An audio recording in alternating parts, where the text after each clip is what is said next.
Saya Muhammad Al-Zaki. Saya Yulhelmi. Saya Aisyah. Mari kita saksikan praktek DNR dari kelompok kami. Tanjak memiliki beberapa maksud dan falsafah, yaitu penggunaan tanjak oleh lelaki dalam perkawinan tradisional Melayu mencerminkan kematangan. Tanjak melambangkan kecintaan mereka terhadap warisan budaya Melayu. Mutiara di tanjak mencerminkan kemewahan dan keanggunan. Lelaki yang memakai tanjak dianggap sebagai tokoh terhormat dan mempunyai martabat yang tinggi dalam masyarakat Melayu.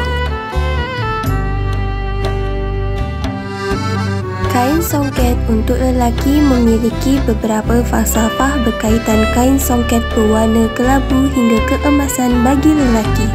Dalam perkawinan tradisional Melayu, terdapat 5 simbol. Yang pertama, simbol kemewahan dan kebanggaan. Yang kedua, simbol kematangan. Yang ketiga, simbol kebijaksanaan dan keanggunan. Yang keempat, simbol tradisi dan warisan budaya. Maksud dan falsafah kain songket secara umumnya boleh menjadi lambang kemewahan, kebanggaan, tradisi dan keindahan dalam perkawinan tradisional Melayu.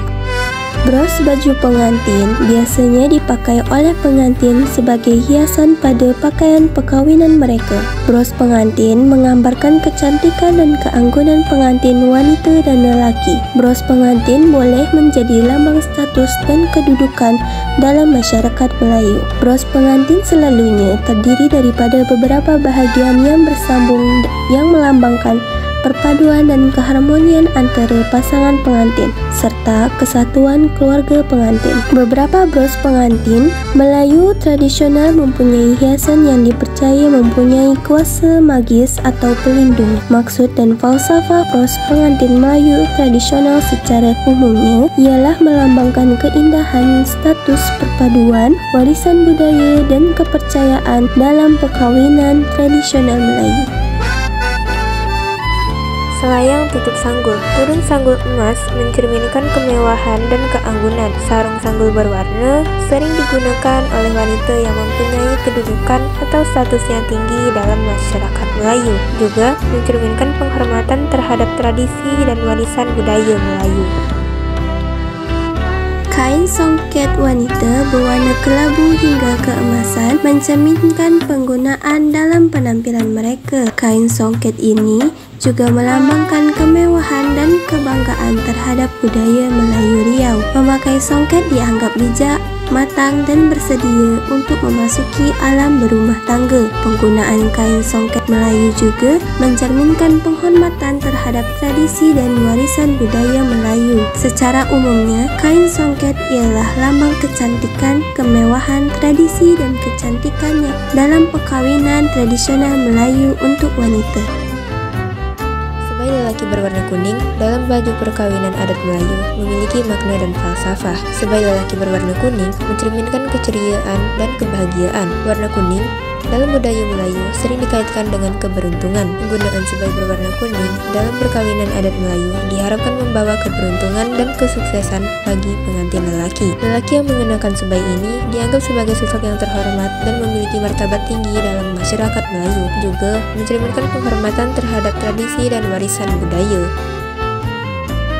Sebaik seorang wanita melambangkan keanggunan, kecantikan, dan keluhuran pengantin perempuan. Pakaian ini direka dengan perincian yang indah dan dihiasi dengan sulaman, manik atau batu permata yang memamerkan keindahan dan kehalusan karya seni tradisional.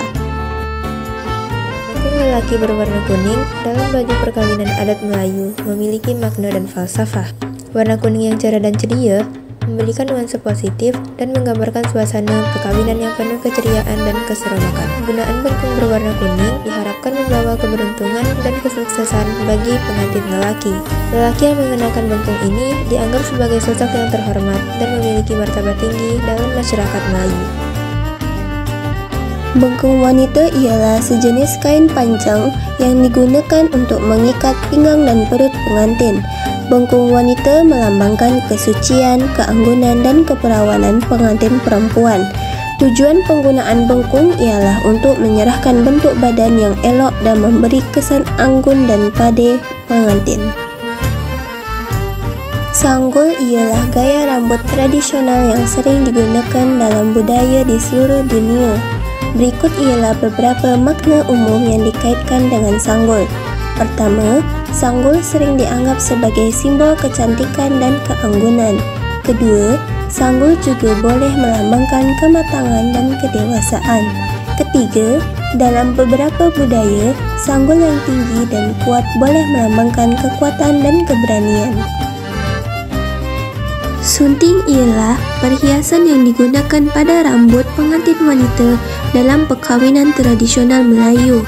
Sunting perkahwinan tradisional Melayu melambangkan kecantikan dan keanggunan pengantin wanita. Sunting perkahwinan Melayu tradisional juga melambangkan kematangan dan kesediaan pengantin untuk memasuki kehidupan berumah tangga. Sunting biasanya diperbuat daripada bahan tradisional yang mencerminkan penghormatan terhadap tradisi dan adat resam Melayu. Pemadanan sunting pada pakaian pengantin wanita mencerminkan perpaduan dan keharmonian antara dua pasangan. Pakaian lelaki. Baju kurung ialah pakaian tradisional Melayu yang kaya nilai budaya dan merupakan lambang identiti budaya yang kukuh. Baju kurung lelaki ini menggambarkan kesan yang elegan dan kuat, mencerminkan karakter yang tangguh dan berwibawa. Warna emas sering dikaitkan dengan keberuntungan dan kemakmuran. Dapat juga diartikan sebagai harapan untuk keberuntungan dan kemakmuran dalam kehidupan perkawinan. Baju kurung wanita, maksud dan falsafah kurung baju berwarna kelabu emas wanita dalam perkahwinan Melayu tradisional boleh bervariasi bergantung kepada wilayah atau suku kaum Melayu tertentu. Namun, secara umumnya, kurung baju wanita berwarna emas kelabu ialah lambang keanggunan, kekuatan, tuah dan tradisi dalam perkahwinan tradisional Melayu untuk wanita. Menarik sangat ya videonya. Itulah video dari kelompok kami. Mohon maaf jika ada kekurangan. Burung dara, burung cendrawasih dari dulu di Papua. Cukup sekian, terima kasih. Semoga bermanfaat untuk semua. Wassalamualaikum warahmatullahi wabarakatuh.